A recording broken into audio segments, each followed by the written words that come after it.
Hello. I hope you're doing great. My name is Lovely Previns, and in this video, I'll talk a bit about the CLT method. And I'll get started with this.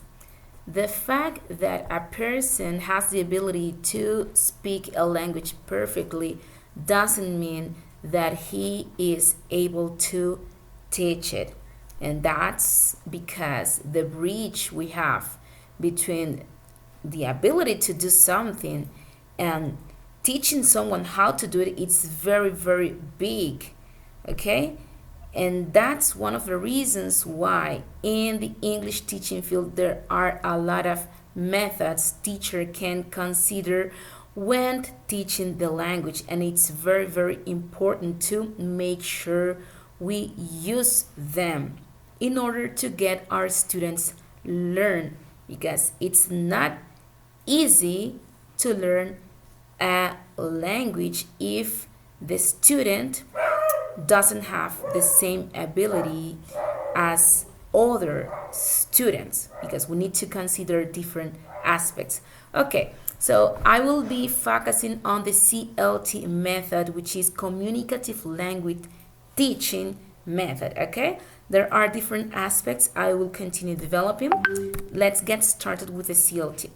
Particularly, CLT emphasizes on learners' knowledge about the usage of language in real communication.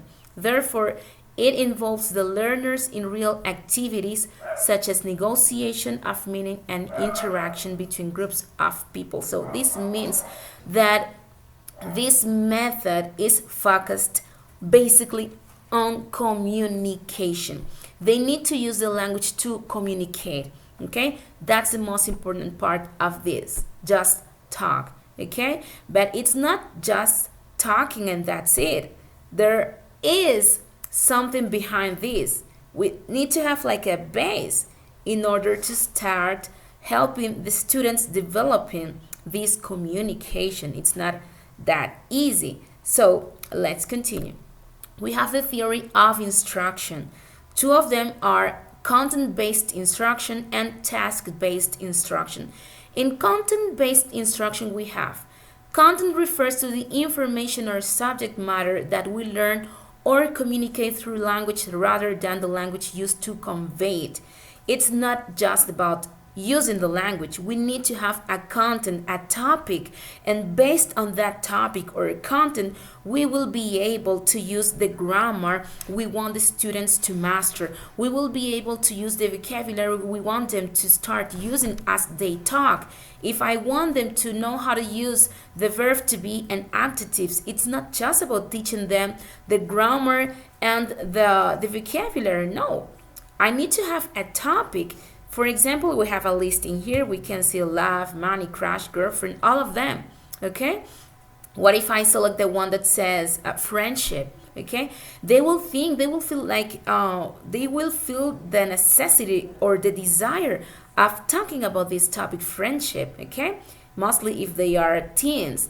Okay, so would you help me describe your friend, your best friend? Your best friend is intelligent, or your best friend is lazy. So in this case, they are just going to have something, a reason to use the grammar. In this case, the verb to be. Oh, my friend is. They are using in here the verb to be is intelligent. And in the other part, they are using the adjective. So that's one of the reasons why it's very important to have a topic or a content to use when teaching the language. And we need to think a lot about our students, the necessities they have.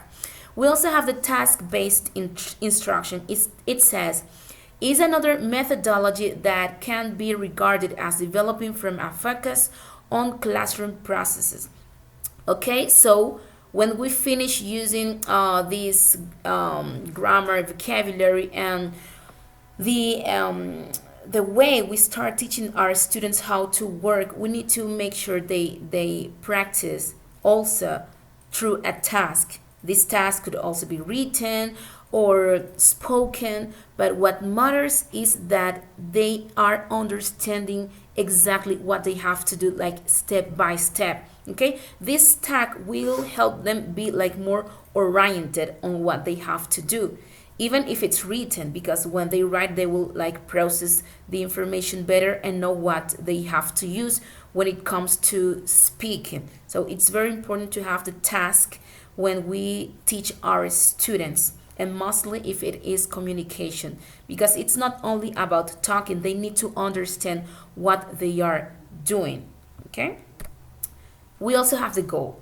As English teachers, we need to have a goal. We need to set our goals when teaching our students, and mostly if it is using this method, the communicative teaching, okay, language. It's very important because if we are using the grammar and the vocabulary, we have our topic, we start teaching our students, but we don't have like a vision of what we really want, what I want them to be able to do, then it will be very easy to lose that focus and start doing something else.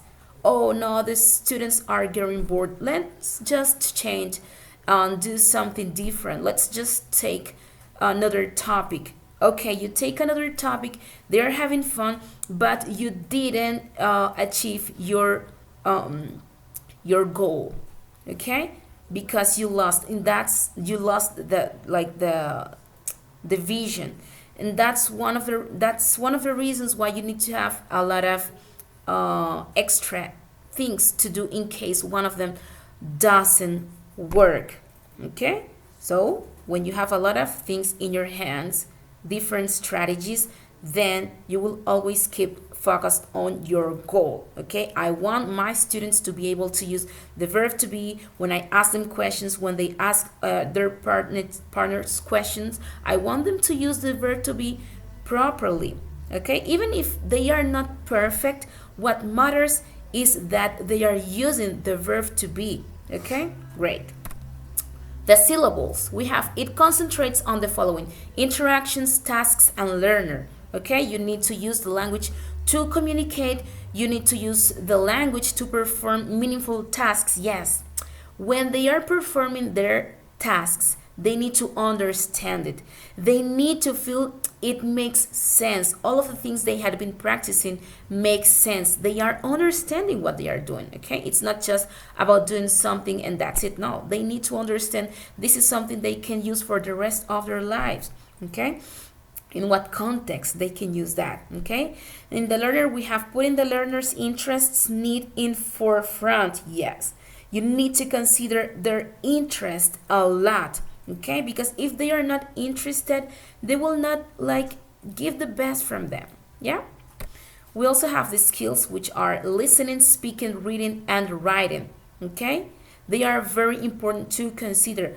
But aren't you talking about CLT? Isn't it just communication? Then why are you mentioning the listening, the reading, and writing? Yeah, they are important. The difference is that I am more focused on the communication skill, but I need to also consider the listening. Okay, I will talk about what I listen. Okay, I can talk about what I read, and I can also write about what I listen somebody else talking. If I write something, then I can talk about it. When people write, they think better. Therefore, when they communicate, it's even better. Okay, so all of them need to work together. When you are teaching a class, you can use all of them together, but you need to like select one of them to focus the most. Okay, we have vocabulary instruction. This is very important as well, because they need to use it as they are talking. For example, if you are teaching your students the vocabulary they need to use when talking about food or how to prepare something, they need to know how to use the words. Okay, tell me, do you know how to prepare arepa? Yeah, that's easy. So tell me, how do you do it? Even if a person is able to speak perfectly but he doesn't have the vocabulary, it will be hard for him. So tell me the steps. So first, you need to pour the water into a bowl. Oh, I didn't know the name was poor. I didn't know the name of that was bowl. Okay? Then after that, you need to add some salt and then some cornmeal. So all of this vocabulary is very, very important. So they